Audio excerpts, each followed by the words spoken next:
There we go. Okay, you can go ahead. OK, alors bonjour tout le monde. Je suis Annie Lemay, je suis résidente en formation à l'Université McGill, qui est l'université anglophone de la province francophone québécoise au Canada. Présentement, je suis à Montréal et je termine ma résidence en juin. Je vais travailler comme médecin de famille et urgentologue à Coudjouac et à Montréal par la suite. Coudjouac étant la capitale du Nunavik, la partie la plus au nord de la province. Je vais vous parler de planification familiale et de contraception. J'ai pris mes sources au niveau international et au niveau de l'expertise en obstétrique gynécologie du Canada et du Québec. Il se fie aussi beaucoup sur la Société d'obstétrique et gynécologie du Canada. J'ai oublié de faire une diapositive. J'ai aucun conflit d'intérêt. Personne ne me fait pour faire la promotion d'aucun produit. Alors, je vous parle premièrement de la position de l'Organisation des Nations Unies concernant le planning familial et la contraception. Ils mettent une emphase particulière sur l'importance de la planification familiale parce que ça contribue grandement à la réduction de la mortalité et de la morbidité obstétricale. La contraception aussi réduit le recours, en fait, je dirais plus la planification familiale, réduit le recours à des avortements qui seraient non sécuritaires, parce qu'on estime quand même que 13% des décès liés à la grossesse sont en fait dus à des avortements illégaux, qui sont faits dans des mauvaises conditions, qui sont très dangereux. Aussi, comme la mortalité et la mortalité maternelle augmentent avec l'âge de la mère ou sa parité, une planification qui est adéquate pour les naissances va permettre de réduire les risques chez la femme, mais donc aussi chez les enfants. On estime qu'à peu près 2 ans, un espace d'au moins 2 ans entre les naissances va augmenter la survie infantile de 50%. Donc, c'est quand même très important. Par rapport au VIH, la planification familiale va réduire aussi les grossesses qui sont non désirées chez les femmes qui sont porteuses du virus. Donc, ça va réduire en fait le nombre de bébés infectés et aussi possiblement le nombre d'orphelins au niveau de la morbidité. Puis, il faut toujours garder en tête, je vais parler de tous les types de contraception actuels, mais la méthode barrière, donc le condom, lui, va protéger contre les IPSS et le VIH. Donc, il faut toujours garder en tête. Bon, enfin, au niveau des droits humains, la planification familiale représente pour les femmes un meilleur accès à un plus haut niveau d'éducation, un meilleur accès aussi à la vie publique. Ça donne aux enfants aussi des meilleures chances de survie. Ça leur permet de recevoir plus de stimulation parce qu'ils ont plus de temps auprès de leurs parents. Ça leur permet une plus longue scolarité aussi. Donc ça, c'est les enfants, les femmes, mais pour la population en général, ça défend sa viabilité en contrôlant la croissance par rapport aux ressources disponibles qui sont limitées de plus en plus. On parle de problèmes de surpopulation au niveau planétaire.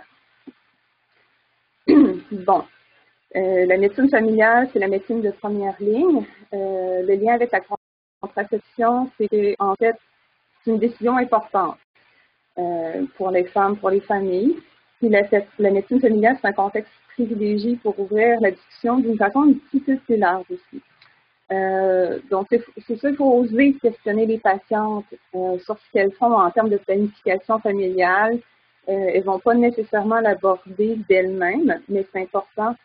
C'est important aussi d'explorer leurs besoins, les besoins des patientes, les attitudes aussi, puis les comportements, les questionnements, avec une circulation d'informations qui va être des deux côtés. Donc, ne pas que donner de l'information, mais écouter qu'est-ce que la patiente a à dire.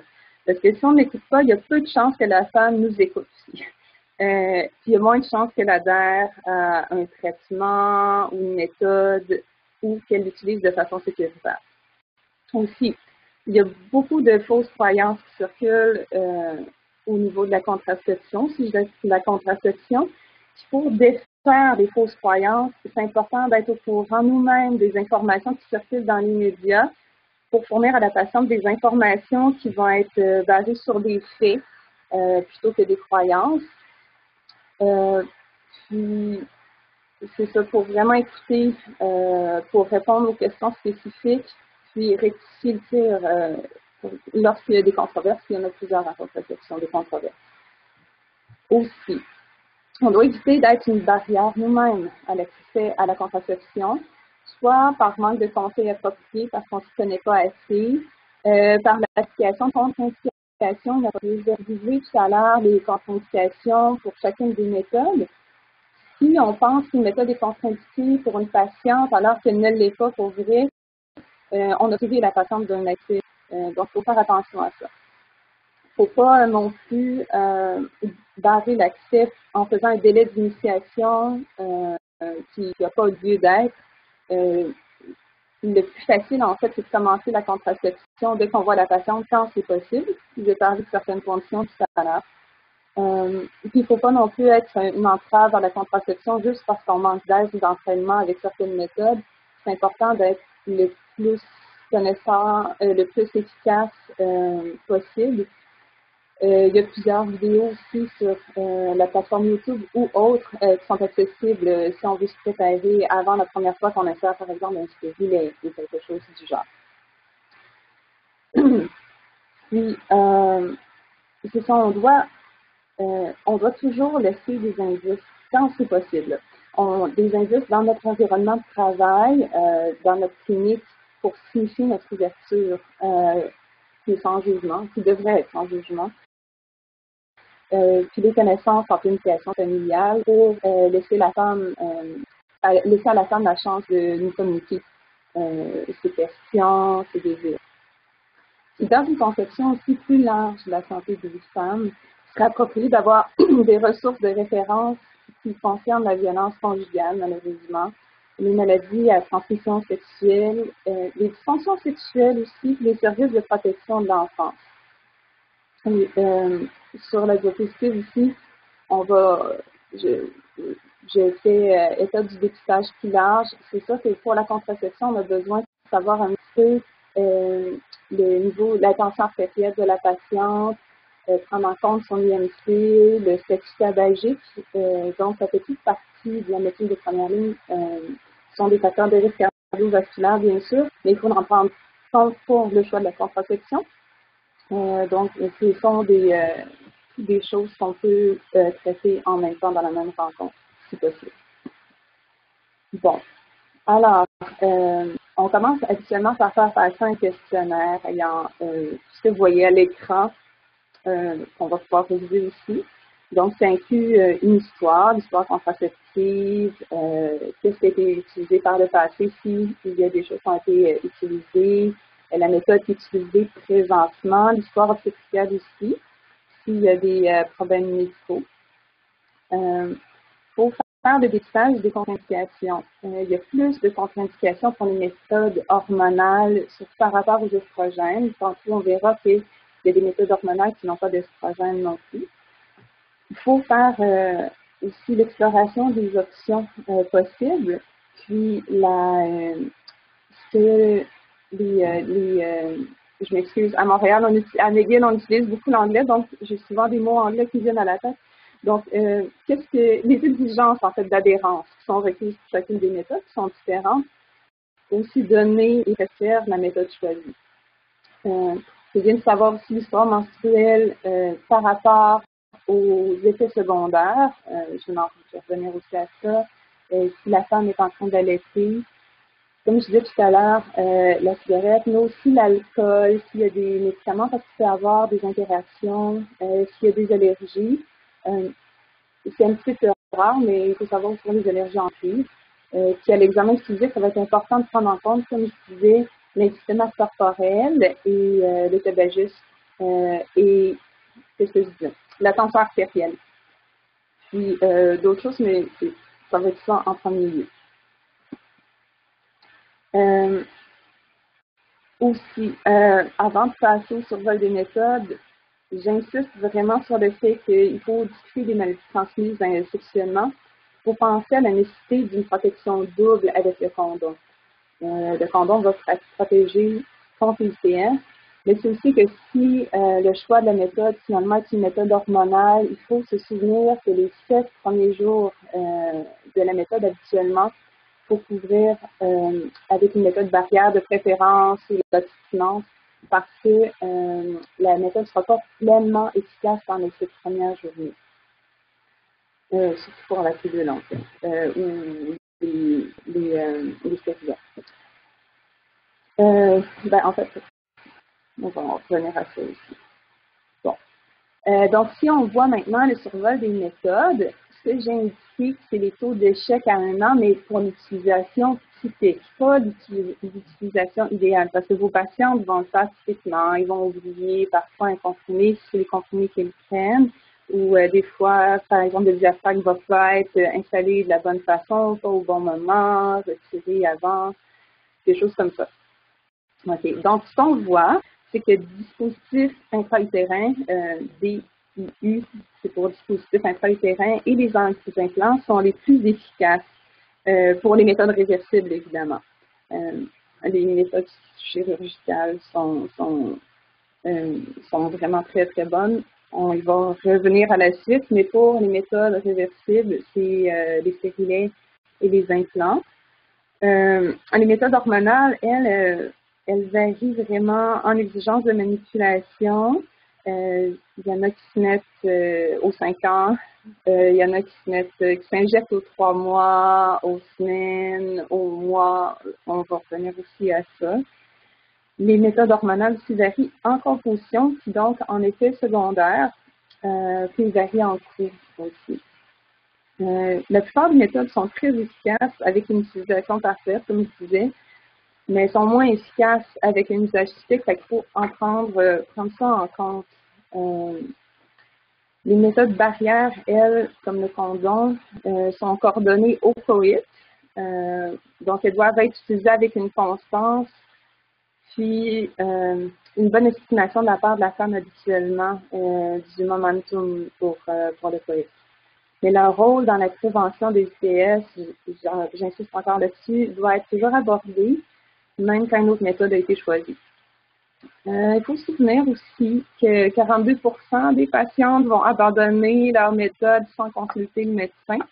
Puis de ça, il y a quand même presque 20% qui vont juste ne pas adopter d'autres méthodes, ils vont laisser faire. Puis, à peu près 70% va choisir une méthode qui est moins efficace, donc, par exemple, de ne pas être interrompu, qui est moins efficace ou se fier sur les cycles lunaires. Donc, c'est important, quand c'est possible, de revoir nos patients pour en discuter, pour voir s'il y a des effets secondaires. On peut aider nos patients beaucoup avec ça. OK, donc, les types de contraception qu'on va aborder. La contraception d'urgence, je ne vais pas passer trop de temps dessus parce que, idéalement, on va utiliser d'autres types de contraception, mais c'est bien d'être au courant.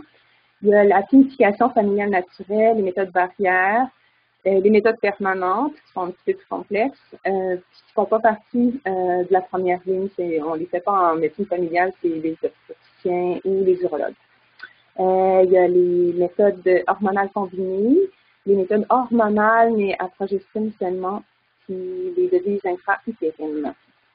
Donc, pour parler de la contraception d'urgence, la contraception d'urgence, c'est pas un avortement. Okay? Donc, d'abord, on doit exclure une grossesse. C'est notre premier devoir. Bon. Il y a quelques méthodes. Honnêtement, on utilise surtout au Canada le niveau de norgestrel, qui est le dispositif en cuivre, mais je vais revenir aux autres aussi. Il faut savoir que quel que soit le poids de la femme, l'insertion d'un stérilet de cuivre en urgence, c'est une nécessité supérieure à n'importe quel comprimé. Puis ensuite, il faut tenir compte aussi que si la femme a une IMC de plus de 30, donc on parle d'obésité, on va privilégier l'hydrocristal, qui n'est pas si courant que ça au Canada, en fait. Les 3 premières méthodes qui sont indiquées, là, le niveau norgestrel et l'hydrocristal sont des méthodes hormonales. Le cuivre est un petit peu différent. pour les contraceptions d'urgence hormonale, en fait, plus elle est utilisée tôt, plus elle est efficace. C'est pas tératogène.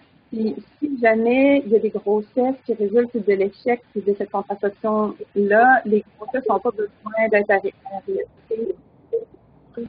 parce qu'on a un risque tératogène. Il n'y a pas de danger, il n'y a pas de danger. Normalement, quand on fait la contraception d'urgence, on s'attend au retour des règles après 3 semaines. Donc, ben, il faut tester pour être sûr qu'il n'y a pas une grossesse en fait en cours, il n'y a pas un échec de la contraception. La méthode juste, elle date un peu, date des années 70. En fait, 2 doses de 100 microgrammes de estradiol et 500 microgrammes de nouveau norgestrel qui sont administrés à 12 heures d'intervalle. Il y a beaucoup d'effets secondaires, les femmes habituellement vomissent, donc on a besoin d'un antiémétique. C'est pas la méthode la plus recommandée, mais elle existe et elle fonctionne. Le niveau norgestrel, c'est 2 comprimés de 750 microgrammes de lévonorgestrel.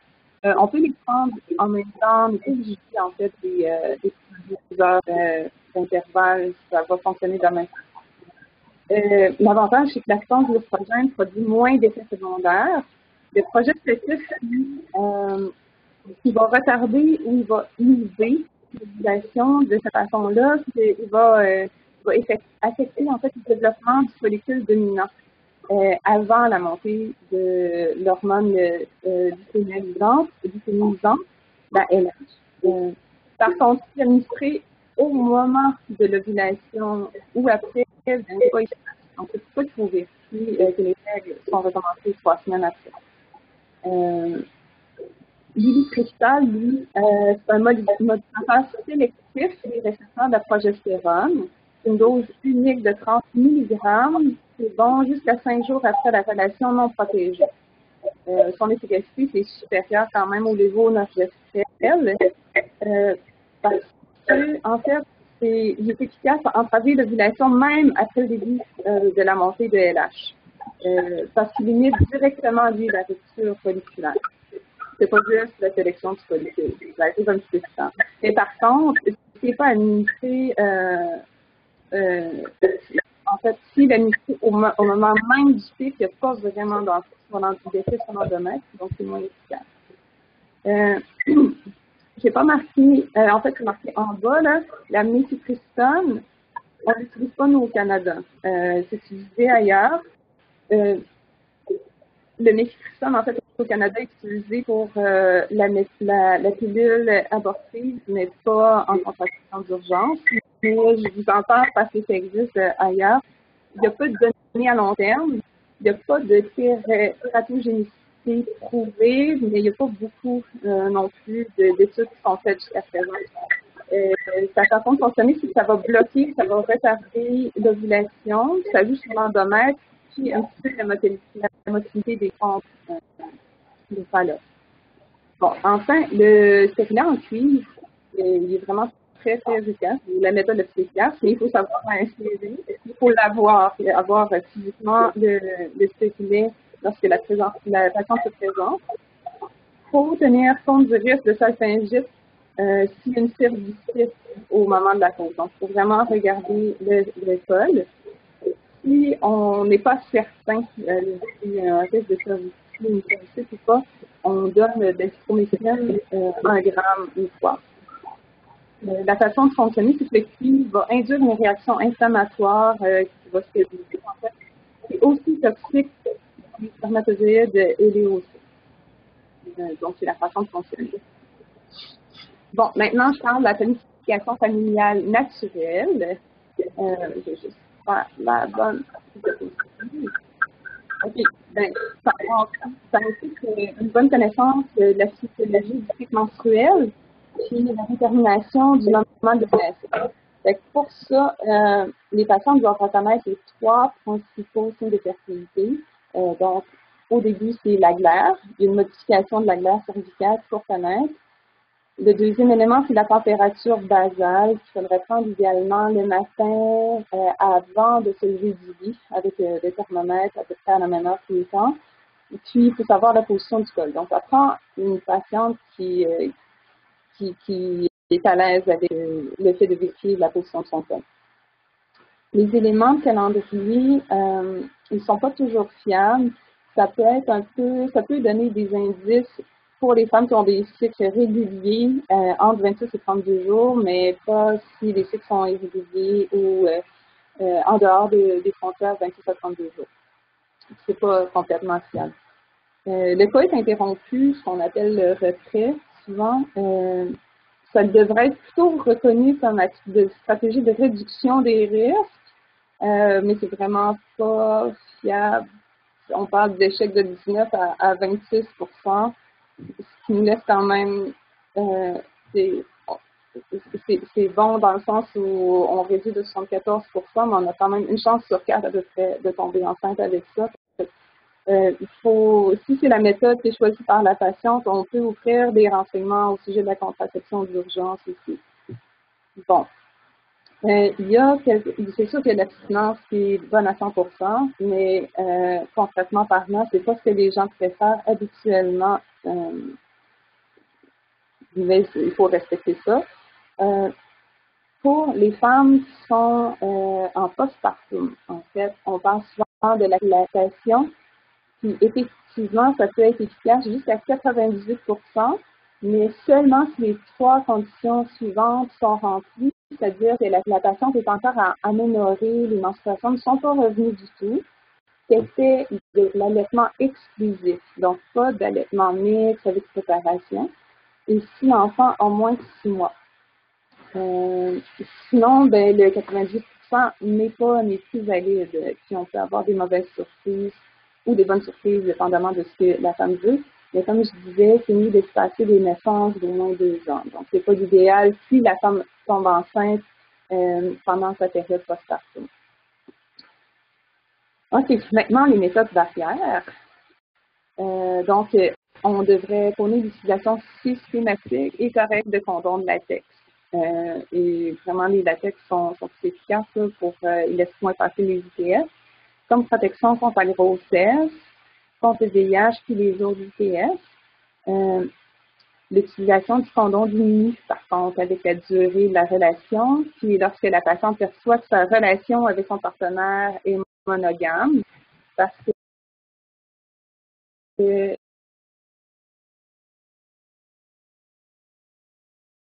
y a un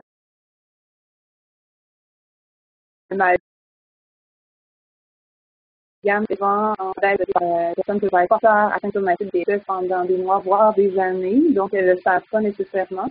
Et puis, il y a plein d'autres raisons pour contracter des CS, même lorsqu'on pense que la relation est monogame, et je laisse votre imagination aller sur ça. L'usage du condom aussi peut cesser s'il y a une autre méthode contraceptive qui est initiée. Il faut mettre vraiment l'emphase sur l'utilisation du condom, non seulement comme protection contre les CSF, mais aussi comme méthode de support. Quand l'utilisation d'une méthode hormonale est sous-optimale, et ça arrive vraiment souvent, surtout pour les méthodes qui sollicitent plusieurs manipulations par mois. Par contre, il faut savoir que les condoms, et là, je parle des préservatifs masculins et féminins, mais les féminins sont beaucoup plus rares. Là. Les condoms se détériorent plus rapidement lorsqu'ils sont exposés à des températures à plus de 37 degrés Celsius ou à un taux d'humidité élevé et la pollution atmosphérique. On pense que les condoms qui sont sortis de leur emballage, qui sont exposés aux rayons UV, vont subir une détérioration qui va de 80 à 90 % dans un délai de 8 heures. Donc, il ne faut pas penser qu'on utilise un condom en toute sécurité s'il est sorti longtemps devant son enveloppe. Bon, le taux d'échec pour le condom masculin, c'est à peu près à 14 % à 12 mois, mais ça, c'est relativement... Mais ça peut être plus que ça. En fait, ça dépend comment il est utilisé. Pour le préservatif féminin, c'est rare qu'on en parle. Au Canada, on en voit peu, c'est disponible, mais en tout cas, on en précise vraiment très rarement parce que c'est pas connu beaucoup. C'est peut-être un peu moins pratique aussi. C'est une gamme de polyuréthane souple. Ça couvre le vagin entier, là, ça déborde un petit peu aussi du vagin, avec 2 anneaux. Puis, ça prévient tout contact entre le pénis et le vagin. Il faut le jeter ensuite, c'est juste une utilisation. C'est important de ne pas l'utiliser avec le condom masculin en même temps parce que, premièrement, on n'a pas besoin là, pour la protection. Ça va faire un frottement, ça va déplacer les deux condoms, donc ils vont devenir inutiles. Il est plus cher, il est plus dispendieux que le préservatif masculin, sauf que son avantage, c'est que c'est un moyen de contraception et de prévention des IST qui est contrôlé par les femmes. Donc, ça leur met le pouvoir un petit peu entre les mains. Il y a 20% d'échecs aussi. Donc, c'est à prendre en compte, mais c'est une méthode barrière qui va bien protéger. Bon, le diaphragme, avec le spermicide, habituellement, il y a quand même 20% d'échecs aussi. Le diaphragme, c'est un dôme de latex qui va être entouré d'un anneau d'acier flexible. Il peut être inséré jusqu'à 6 heures avant le coït. Il est plus efficace si on l'utilise avec un spermicide aussi. L'inconvénient du diaphragme, c'est que ça nécessite quand même un examen pelvien médical pour estimer la taille requise. Il faut le réajuster après une naissance parce qu'il va y avoir eu un changement ou une chirurgie ou même un changement de poids de 4,5 kg et plus. Il offre vraiment juste une protection limitée contre le VIH parce que la muqueuse vaginale va rester exposée. Mais il peut quand même protéger potentiellement contre certaines IST, puis il va aussi diminuer l'incidence du cancer du col parce que le col va être recouvert, le VPH a moins accès. La cape cervicale, on l'utilise aussi avec un spermicide idéalement. Honnêtement, au Canada, on la voit encore très peu. On n'entend pas vraiment parler de la cape, mais je pense que c'est quand même assez populaire, surtout dans le sud des États-Unis. Mais il ne va pas être utilisé chez une femme qui a une infection vaginale ou une infection du col ou une infection pelvienne. Il ne faut pas non plus que ça soit utilisé chez une femme qui a une dysplasie du col ou de l'endomère. Puis cette méthode-là n'est pas recommandée vraiment pour les femmes qui ne se sentent pas à l'aise pour manipuler leurs organes génitaux, pas les l'installer. La CAP ne peut pas non plus être utilisée dans les 6 semaines postpartum ou post-abortum ou en présence d'un saignement vaginal anormal. Il faut faire des investigations et éviter ça. Il y a quand même un échec de 40% chez les multiparts, mais pour certaines personnes, ça peut aussi représenter l'option idéale. Donc, il faut être vraiment tout à fait ouvert. Bon, pour l'éponge, il y a un échec de 18% chez les multiparts parce que le canal est plus étroit. Mais quand même, il faut considérer que c'est peut-être pas la meilleure, mais la solution la plus efficace, je dirais, chez les multiparts. Le canal étant plus grand, il y a plus de taux d'échec. Puis, en fait, l'éponge, c'est surtout que c'est dû au spermicide. On l'utilise avec spermicide. L'éponge seule, elle ne fait pas grand-chose, à part qu'elle peut comme retenir un peu le sperme. Mais c'est surtout qu'elle va servir de réservoir de spermicide à libération prolongée, comme à peu près 12 heures de temps. OK. Puis pour le spermicide en tant que tel, il faut savoir qu'il c'est mieux qu'il faut utiliser en fait si on a besoin de protection contre le VIH. Parce que la composante N9, c'est monoxynol 9, c'est dans le spermicide, si je me souviens bien, c'est contre-indiqué. Parce que ça irrite la muqueuse, c'est donc favorable à la transmission du virus. Bon. Puis les spermicides tout seuls ne sont pas super efficaces, mais ça existe. On peut les trouver sous forme de film, de gelée. On l'a en suppositoire aussi, en crème, en comprimé, en mousse. Donc, plein de choix que la femme peut avoir. Maintenant, dans les plus efficaces types de contraception, c'est les permanentes. Donc, d'après le nom, ce n'est pas réversible, il faut en parler beaucoup. Puis en fait, c'est ça, la conversation avant une stérilisation doit porter aussi sur les méthodes alternatives, les risques de complications, puis de regrets possibles, ça existe. Il y a certains taux d'échec aussi. C'est rare, mais ça existe. Donc, pour la vasectomie, on parle d'un échec maximum de 1% à 5 ans. la stérilisation féminine qui comprend la ligature des trompes, la salpingectomie, l'occlusion des cornes utérines avec des micro-inserts peut aller jusqu'à 3,17% à 5 ans. Si je reviens à la vasectomie, en fait, l'échec de post-vasectomie repose surtout, en fait, sur l'oubli de recourir à une contraception alternative parce que la vasectomie ne va pas être efficace parfaitement tout de suite. Il faut la confirmation de la stérilité, puis souvent, ça prend jusqu'à 2 à 3 mois. Okay? Puis, il faut être sûr qu'on voit un éjaculateur qui n'a plus de spermatozoïdes motiles. Par contre, s'il y a ça, si l'éjaculateur comporte encore des spermatozoïdes motiles après 6 mois, là, il y a vraiment eu l'échec d'opération ou il y a eu une autocanalisation, ce qui existe parfois, mais rarement. Donc, il faut refaire ou voir autre chose. Si des chirurgiens habituellement qui font ça au Canada, donc des urologues, ou pour la stérilisation féminine, ça va être des obstétriciens. Certaines personnes, certains médecins de famille vont faire une surspécialisation pour le faire, mais c'est pas tout le monde. Mais il faut penser, par exemple, que pour la vasectomie, ça demeure quand même la méthode contraceptive qui offre le meilleur rendement pour le prix, du moins au Canada. Les opérations, quant à elles, de stérilisation féminine comportent moins d'échecs s'ils sont réalisés sur des femmes de 35 ans et plus. Là, on parle plus de 1,5% pour les femmes de 35 ans et plus.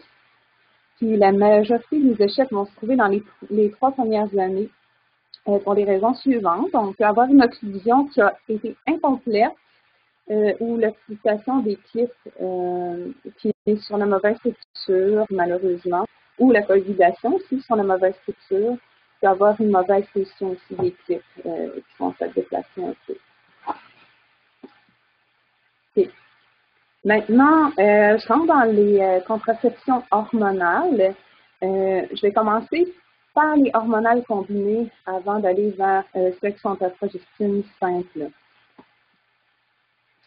Bien, ça, c'est le tableau des contraceptions hormonales. Celles qui sont en orange sont les combinées. Donc, on a le nom le dit, les contraceptifs oraux combinés, COC. On parle avec une utilisation typique, on a un échec de 9% en 1 an. L'anneau vaginal, à peu près 9% aussi, c'est une méthode combinée. Et le timbre. Le timbre est plus efficace en fait chez les femmes qui pèsent moins de 90 kg. Les autres contraceptions hormonales sont celles qui sont en bleu. Je vais revenir plus tard. Bon. Pour les contraceptions hormonales, en général, il y a des avantages aussi non contraceptifs. Donc, ça peut permettre de réviser les règles. Donc, diminuer les saignements ou les douleurs. Ça peut aider aussi à gérer le symptôme prémenstruel, que ce soit des douleurs ou au niveau psychologique. Ça peut aider pour le traitement de l'acné, de l'hirsutisme. On l'utilise aussi pour les personnes qui ont le syndrome des ovaires polykystiques. Parfois, ça peut aider. Ça diminue aussi le risque de cancer de l'ovaire et de l'utérus, qui est vraiment un aspect non négligeable des avantages. Par contre, ils ont aussi leur lot d'effets secondaires potentiels. Chez certaines personnes, ça peut causer des nausées jusqu'à avoir des vomissements, des douleurs au sein, des céphalées. En fait, un des effets secondaires pour lesquels les patientes vont arrêter souvent, c'est le gain du poids. Ils vont se plaindre de ça. Qui est relié aussi à la rétention d'eau, mais pas seulement. Il peut y avoir du flouage, qui fait une espèce de masse hyperpigmentée au niveau de du visage. Dans les effets secondaires aussi, ça agit sur la coagulation, surtout par les œstrogènes en fait. Donc, il y a quand même un risque de thrombose veineuse ou artérielle. D'un autre côté, ça agit favorablement sur les parois des artères. Donc, on a une protection contre les maladies cardiovasculaires. Mais ça agit aussi sur le système rénine-angiotensine. Donc, on peut avoir une augmentation de la tension artérielle. C'est pour ça que dans notre première conversation sur la contraception, c'est important de prendre la tension artérielle de base de la patiente. Bon, pour les contre-indications, Il y en a plusieurs. Au besoin, je vous ferai parvenir mes feuilles de PowerPoint, mais sinon, ce sont des informations qui se retrouvent assez facilement, mais qui sont longues à mémoriser. Donc, on a juste besoin de revoir souvent les informations.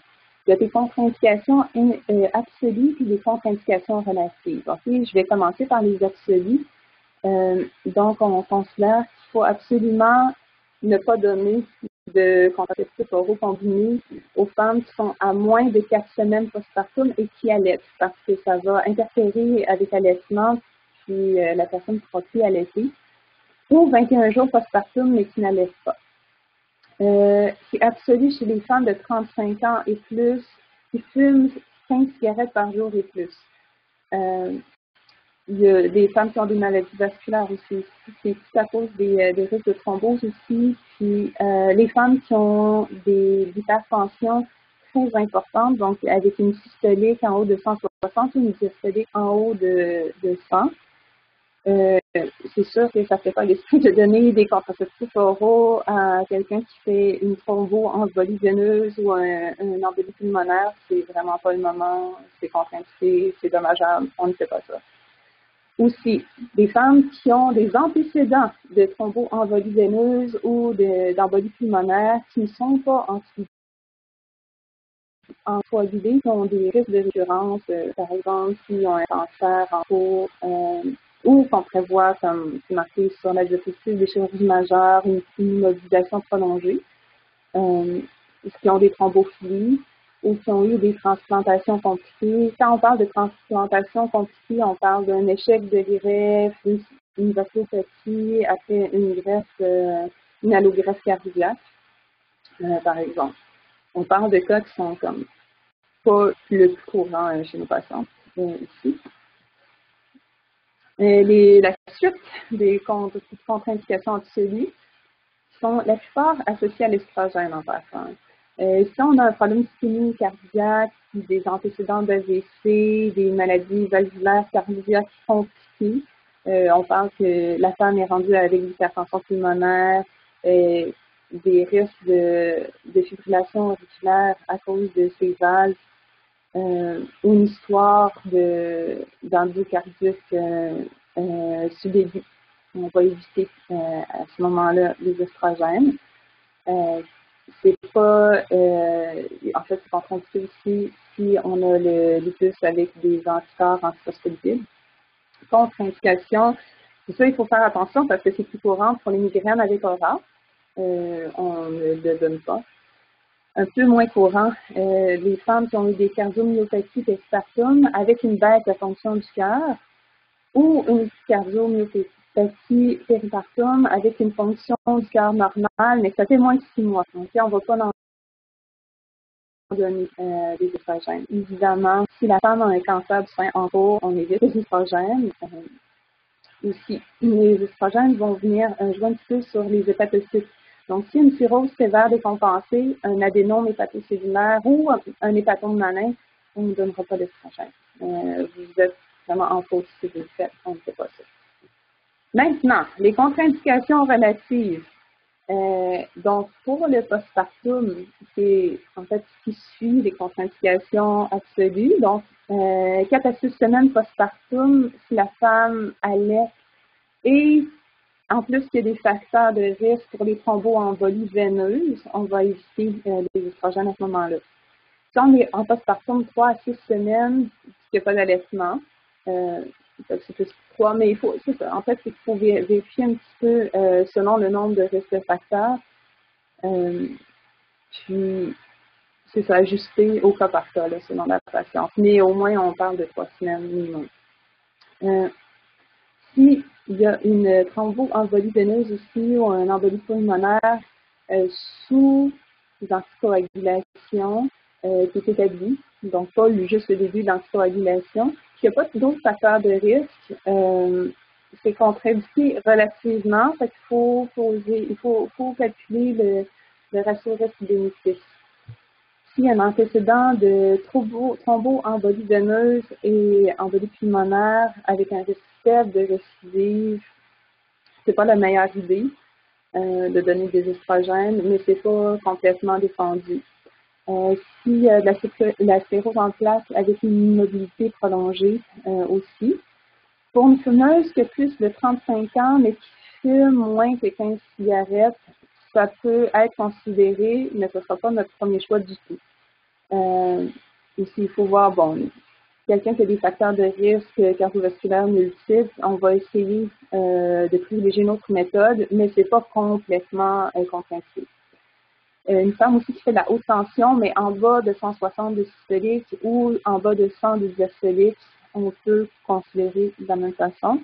Une cardiomyopathie péripartum avec une fonction normale cardiaque qui fait plus de 6 mois, aussi on peut considérer. Mais on le considère comme contre-indiqué, mais pas défendu. S'il y a un cancer du sein en rémission depuis plus de 5 ans, on peut le considérer aussi. D'autres contre-indications qui sont relatives, c'est la pathologie viscéraire, la vésicule biliaire, c'est des symptômes. Aussi, il y a des hépatites virales qui sont soit aiguës ou enflammées, c'est pas le moment d'initier ça, ou même il faut penser à changer peut-être de méthode. Un diabète avec l'atteinte des organes cibles ou un diabète depuis plus de 20 ans, c'est pas une bonne idée. Les antécédents de cholestase qui ont été liés aux contraceptifs oraux, des antécédents de chirurgie bariatrique avec malabsorption, puis pour les interactions médicamenteuses, en fait, il y a certains anticonvulsivants que c'est mieux de ne pas combiner tout avec les contraceptifs oraux combinés.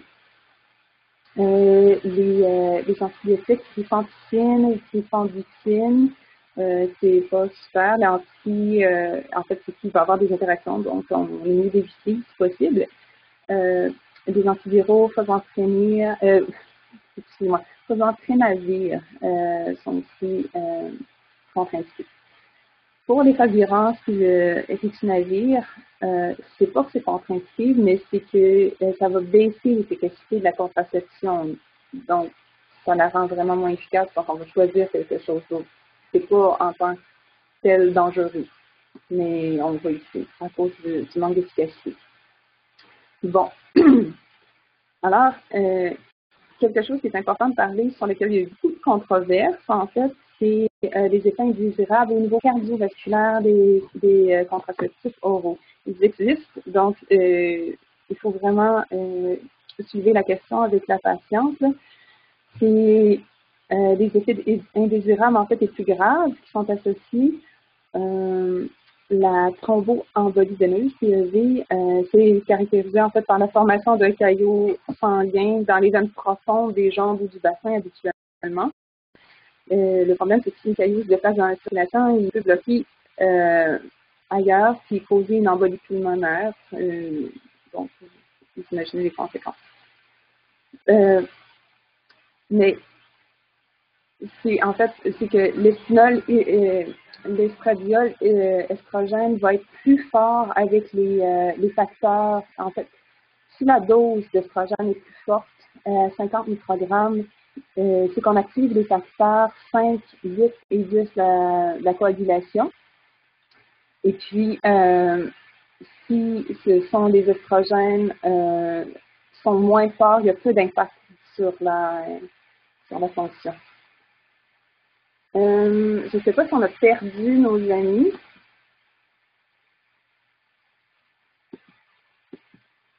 Je vais continuer pour l'instant, juste me téléphoner s'il y a un problème. Donc, c'est ça. Les risques d'infarctus du myocarde ou de VC vont augmenter s'il y a une haute tension, le tabagisme ou plus de 35 ans. Pour l'estrogène, habituellement, la composante qui est définie l'estradiol est, ça va inhiber l'ovulation en supprimant la FSH, ça va stabiliser l'endomètre, ça potentialise l'effet du progestatif aussi. Il y a plusieurs générations de contraceptifs. Puis, en fait, plus on progresse dans les générations, plus la dose d'estrogène est baissée. Donc, habituellement, il y a moins d'effets secondaires. Pour les estrogènes, donc, on peut avoir soit des déficiences, soit des excès. Pour les déficiences, il va y avoir du spotting dans les jours 1 à 9. Le spotting, en fait, c'est le saignement qui est irrégulier, mais en petite quantité. Donc, si ça se produit dans les jours 1 à 9 du cycle, d'habitude, c'est associé au fait que la composante estrogénique n'est pas assez forte. Ça peut aussi faire un saignement continuel ou des symptômes vasomoteurs. Aussi, s'il n'y a pas du tout de menstruation, moi, chez certaines patientes, c'est un avantage, mais certaines patientes n'aimeront pas ça du tout. Donc, dans ce temps-là, on peut penser à augmenter un petit peu la composante d'estrogène. Si c'est en excès, on va avoir des douleurs, donc des hyper- ou dysménorrhée, une grande sensibilité au sein, puis c'est là qu'on a plus de chances d'avoir des PEV, la haute tension. Il va y avoir aussi des risques d'infection urinaire. Pour les progestatifs, ben, la contraceptive principale, en fait, le progestatif, ça vient de progestare, hein, donc la gestation. C'est ce qui consiste en la composante principale. Ça imite le pic de LH. Il va y avoir l'atrophie aussi de l'endomètre qui va être causée par le progestatif, puis un épaississement de la glaire cervicale. Donc, il y a 3 modes d'action pour le progestatif. Ce qu'on fait, en fait, c'est qu'on donne une fausse progestérone. Donc, c'est ça. C'est comme si on remplace la vraie progestérone par quelque chose qui fait ces 3 déficiences-là. Il y a plusieurs types de progestérone ou de progestatifs, je devrais dire. La plupart sont dérivés de la 19-nortestostérone. Les gonades sont habituellement, ils sont un petit peu plus efficaces que les estranes. Donc, les gonades, on a besoin d'une dose moins grande. Il y a aussi des dérivés de la 17A spironolactone qui ont des propriétés antiminéralocorticoïdes. Donc, les effets secondaires du progestatif, les effets indésirables du temps, ça peut avoir une variation d'humeur. On peut aller un petit peu vers le côté dépressif. Une baisse de lipido aussi. Ça aussi peut donner des nostalgies. Un effet secondaire dont les femmes se plaignent souvent, c'est l'augmentation de l'appétit, donc un gain de poids. C'est la constipation, du ballonnement. Il peut y avoir de l'acné. Je vais revenir à l'acné plus tard. Puis des saignements irréguliers. Bon, je reviens dessus un petit peu, c'est qu'il y a un effet androgénique avec l'acné, l'hirsutisme, la peau grasse, la dépression, fluctuation d'humeur. Donc ça, c'est des effets androgéniques qui sont connus pour tous les androgènes, en fait. Mais il y a aussi des effets anti-androgéniques qui sont augmentés chez la drospérinone, l'acétacipropérone puis le dépôt-provera. Puis en général, on considère que les effets anti-androgéniques sont plus forts que les effets androgéniques. Donc, c'est rare que les femmes vont subir les effets androgéniques. Bon. Donc, si on est déficient en progestérone, il va y avoir un spotting surtout dans les jours 10 à 21. C'est notre indice pour savoir qu'il faudrait peut-être augmenter la dose de progestérone dans un combiné hormonal. Puis, sinon, il peut y avoir aussi des segments de retraite tardif s'il y a une déficience. Quand c'est en excès, on va avoir plus de fatigue et de dépression, mais on s'entend que c'est des symptômes qui sont vraiment peu spécifiques. Encore une fois, une sensibilité au sein. Un gain de poids peut arriver, c'est lié aussi, la rétention d'eau, mais l'appétit est accru aussi. Il va y avoir une baisse de libido. Donc, si je résume un peu, pour le choix du contraceptif, on va aller choisir la plus petite dose destinée à l'estradiol. On veut quelque chose qui est en bas de 50. Donc, on va choisir la petite dose qui prévient la grossesse. Habituellement, ce qu'on voit le plus souvent, c'est à peu près 20 microgrammes. Et il y a certaines pilules qui en ont 15. Mais on veut que ça maintient un bon contrôle du cycle, qu'il y ait le moins d'effets secondaires possible pour la patiente pour permettre l'adhérence en fait au traitement. Il n'y a pas vraiment de supériorité s'il y a des monophasiques, des multiphasiques, il n'y a pas de supériorité d'efficacité qui a été prouvée. Ça n'aime pas vraiment mieux le cycle, même si c'est ce que ça veut faire. Puis il n'y a pas, c'est ça, il n'y a pas d'avantage en fait multi ou monophasique. Puis, on peut le prendre en continu. Il n'y a pas de problème. C'est associé en fait à une diminution des symptômes menstruels, comparativement à si on les prend d'une façon cyclique. Pour le timbre, en fait, c'est un bon choix pour les femmes qui vont désirer une méthode fiable, indépendante, solide, puis irréversible, qui est irréversible, vous savez. Donc, chaque jour, le timbre va libérer 150 microgrammes de norelgestrométhamine, puis 20 microgrammes d'éthylène-estradiol. On parle d'un timbre par semaine, donc il faut le changer à tous les 7 jours, mais ça garde quand même un niveau stable pendant 9 jours, donc on a 2 jours de grâce. Comme je disais plus tôt, il faut l'éviter chez une femme qui pèse plus que 90 kg. Ça diminue moins le spotting, donc le saignement au travers du cycle, que les contraceptifs oraux combinés. Il peut y avoir plus de mastalgie, plus de nausées, puis un petit peu plus de dysménorrhée que les contraceptifs oraux. Pour l'anneau, en fait, l'anneau, c'est un petit anneau qui est flexible, transparent, qu'on insère dans la cavité vaginale. Quotidiennement, en fait, il libère que 15 microgrammes d'éthylène-estradiol. Donc, c'est moins que la plupart des combinés, des contraceptifs oraux combinés, tout en étant aussi efficace. C'est efficace pendant 4 semaines. Les avantages, c'est qu'il y a une baisse des saignements qui sont imprévus, ça peut aider. Ça diminue aussi la durée des saignements. Par contre, vu qu'on introduit quelque chose à l'intérieur du vagin, ça peut augmenter les leucorrhées, puis un petit peu le risque de vaginite. Maintenant, pour les progestines, donc c'est les méthodes contraceptives à progestif seul. On a la pilule orale progestive qui dure 24 heures. C'est strictement aux 24 heures qu'il faut la prendre. Le dépôt Provera, qui lui, c'est une injection tous les 3 mois, puis les implants qui durent de 3 à 7 mois, 3 à 7 ans, excusez-moi. C'est très efficace. Mais honnêtement, au Canada, on ne l'utilise pas. C'est très utilisé en France et aux États-Unis. On ne l'utilise pas parce que c'est quand même extrêmement compliqué à retirer sans douleur pour la patiente. Les dispositifs intra-utérins vont être beaucoup plus faciles à enlever. Bon, donc la pilule orale progestative, c'est 0,35 mg de norépinephrine qui est libéré en continu.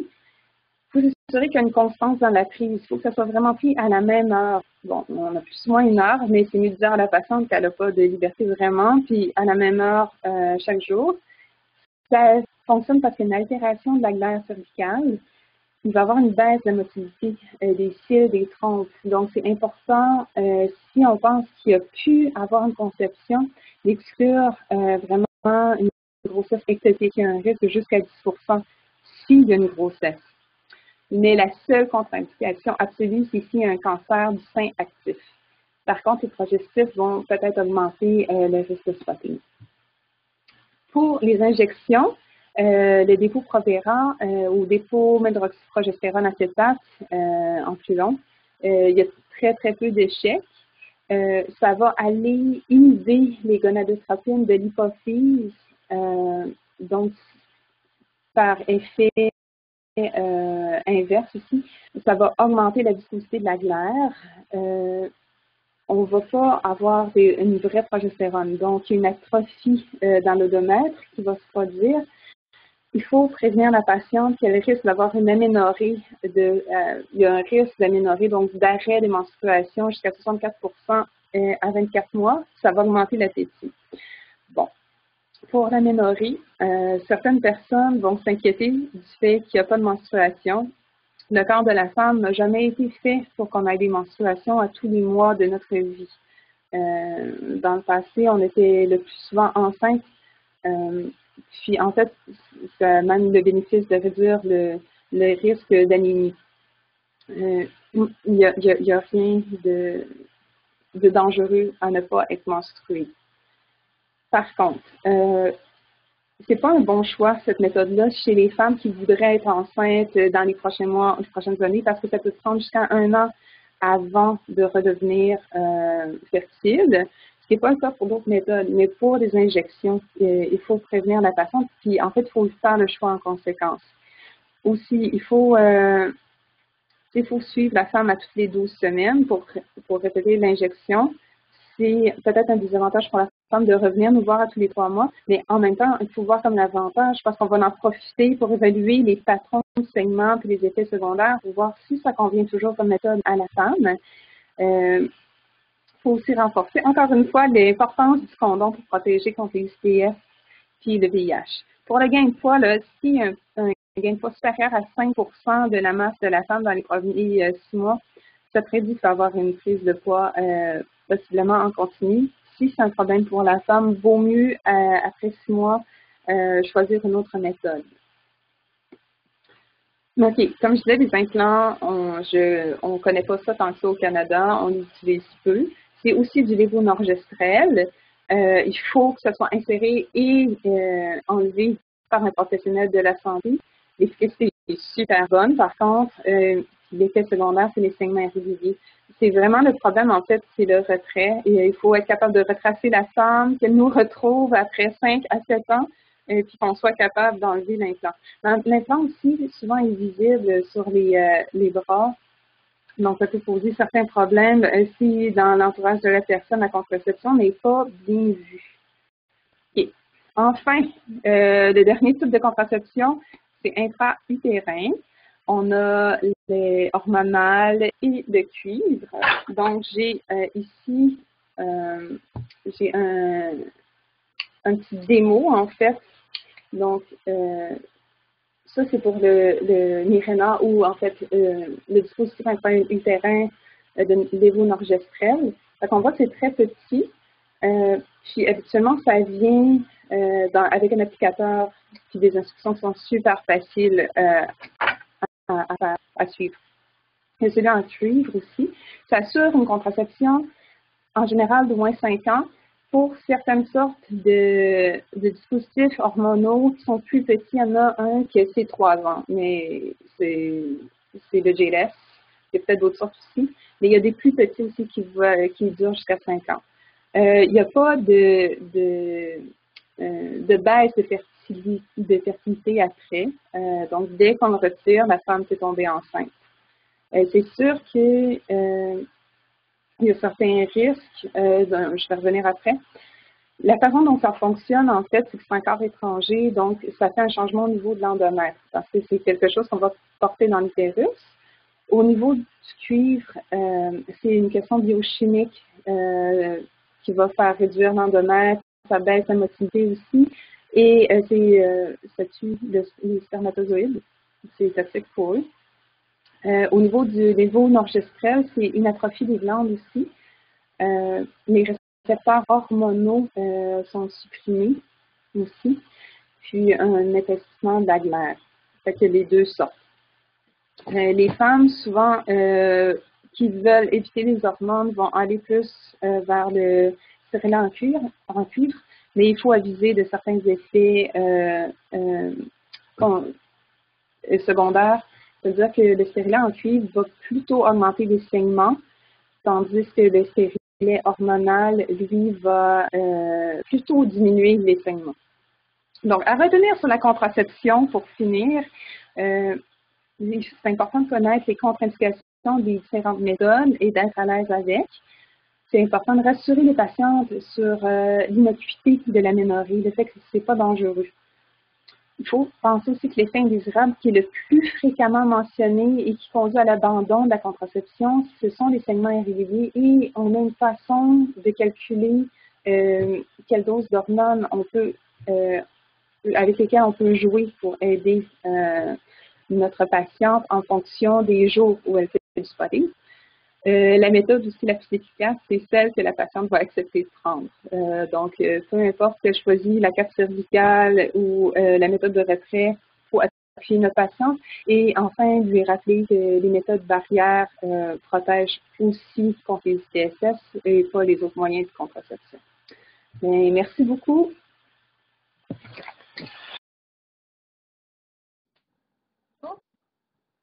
Pardon, un moment.